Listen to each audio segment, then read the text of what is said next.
All right, so I've got my original here, and I've got the first action flattened version pasted on top.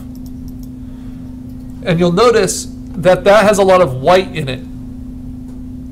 So the problem is, I don't know if that white is actually pure white. And a way I can check that, if I was interested in, is I can just, on that layer, draw a rectangle in the white and say edit fill with 100% white. And I just did, and I can't tell that there's a rectangle there. So that white looks pretty empty. So the white on that layer is kind of harmless, but it depends on which action you use. So let me see, if I flatten this one, is the white a real white? Well, let's see. Or does it get muddied a little bit with the process of the actions? Yeah, that one looks like a real white as well. So the last one, I think this one will be a real white as well. So I almost feel like I need to do an action that shows you why we go through this extra step. So let me do that.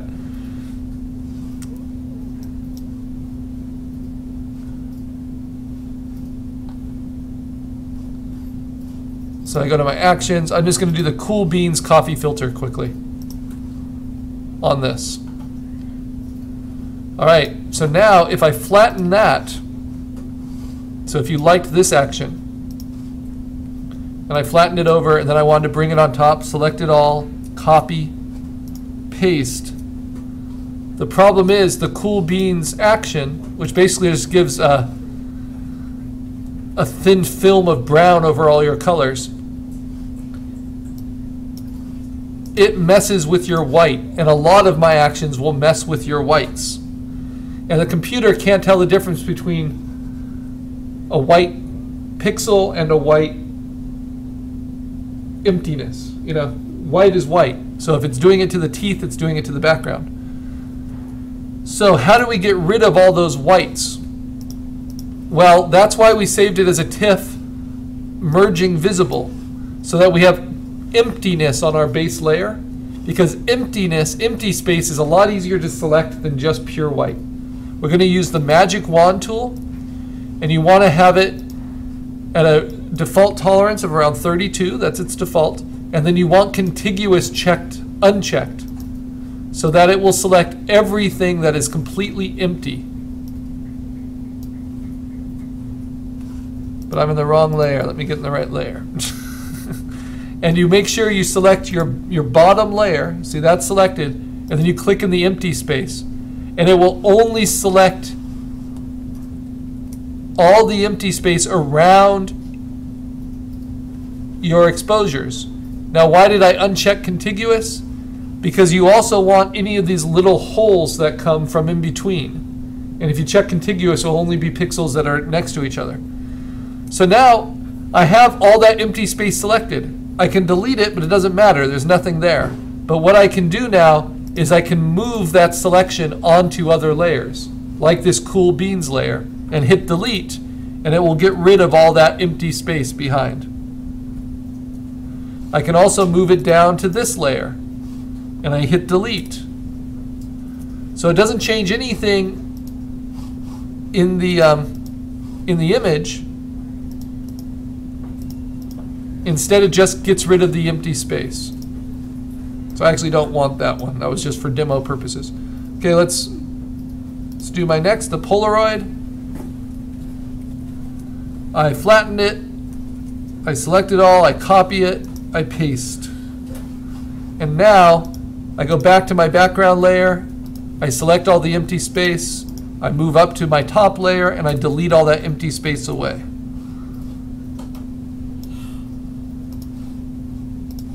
And last one, high pass, which is a great last one, especially for large format prints like this, because it's just going to help to optimize all your textures.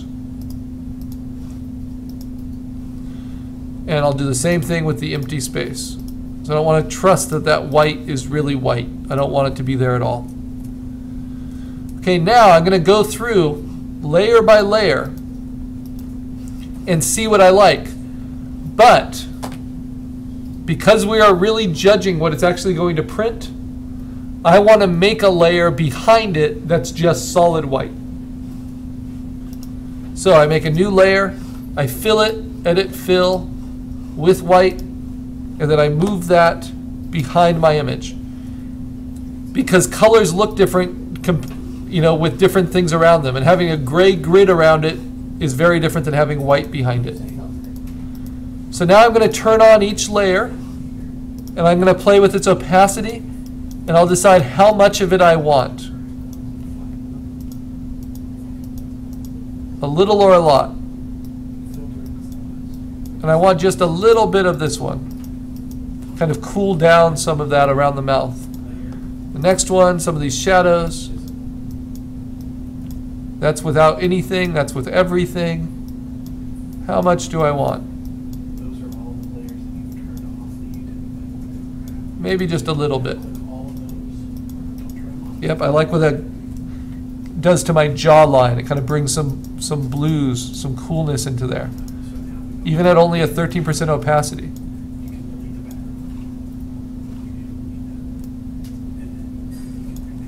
Okay, and then last, my high pass. Now high pass I can just use opacity, but if I don't want it to be about the color, I can make it a different mode, like a soft light or a pin light. And then it'll be less about the color, more about the edges.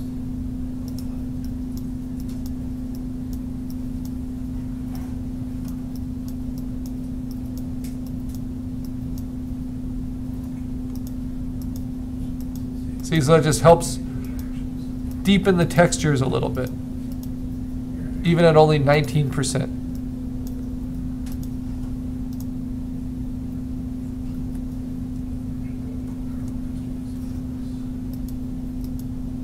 So it just helps some of the fine textures, as long as they're in focus.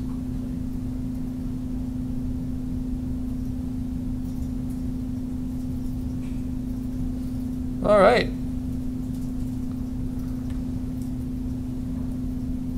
I'm pretty happy with this.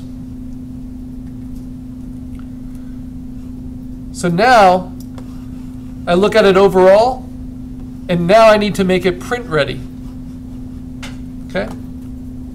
So it's a TIFF. I can go ahead and save it as a TIFF. Just hit save.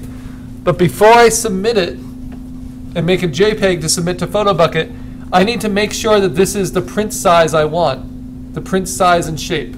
So I go to image size. To make this print ready, it needs to fit within an 11 by 14 image. So how can I do that? Well, I can select all these layers together by holding down Shift, everything but the white background, and I can link them together. And that allows me to move them. And it even allows me to rotate it all a little bit. You know, just like I was placing one, I can do that to all of them.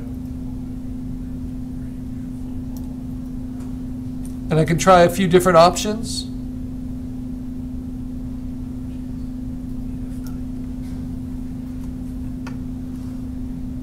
And then use my history and see which one I like. So do I like that better?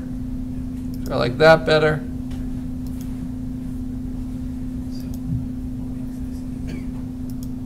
I think I like that. All right. Now I'm going to crop again before I change the image size. And make sure I get the parts of the image I want for sure in my image size. Okay, like this. Now I go to image size, and I want to see if it will fit within 11 by 14. And yes, it does, right? 9.8 is less than 11. 13.874 is less than 11. Good, I hit OK. Then I go to canvas size, And to really get a sense of what it's going to print within the mat, I'm going to make the width 11 inches and I'm going to make the height 14 inches. Remember, you can either make it 11 by 14 for this assignment, or if you want to buy the extra big cutout mat from Michaels, and only Michaels has it as a pre-cut mat, you can make it up to 12 by 18 inches.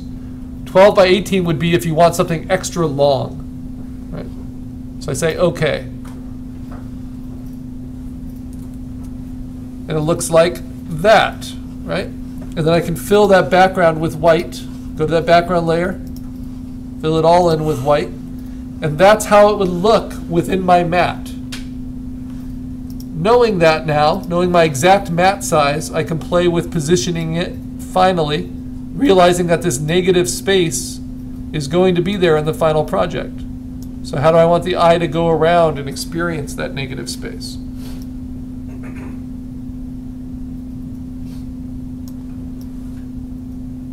Because it's slightly more square, maybe I like it like this.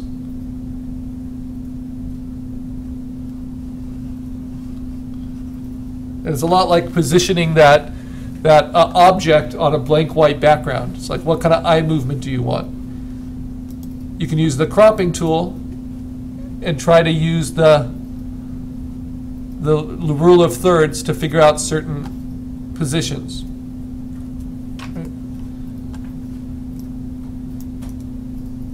But I think I want to get away from that.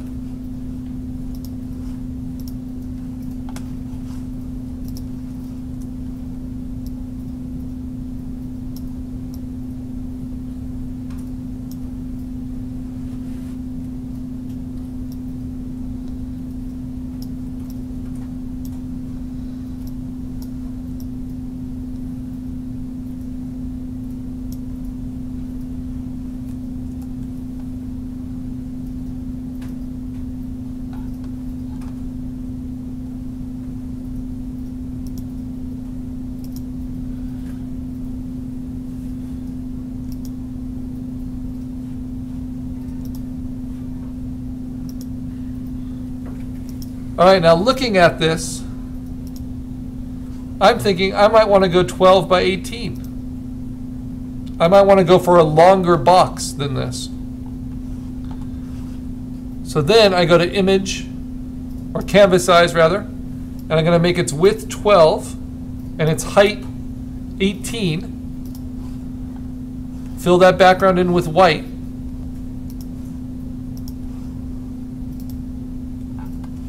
Now I go to image size, and I'm going to uncheck resample.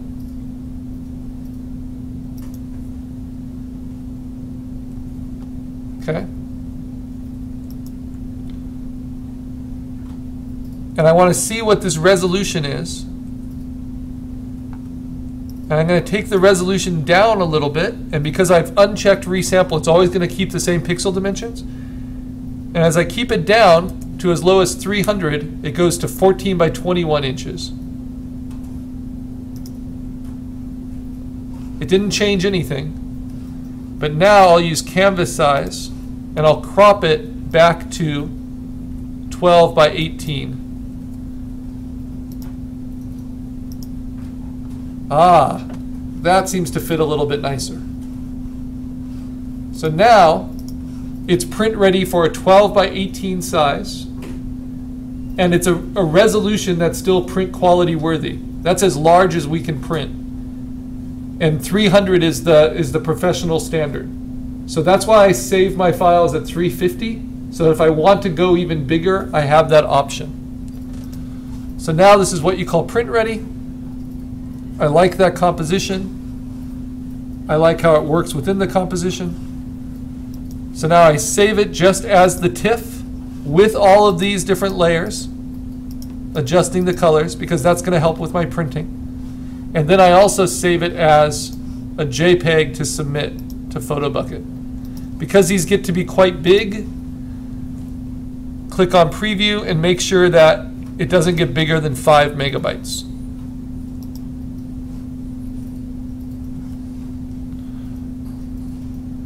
I'll say a little bit more about making print ready. But now these are the files that I'm going to put up to PhotoBucket.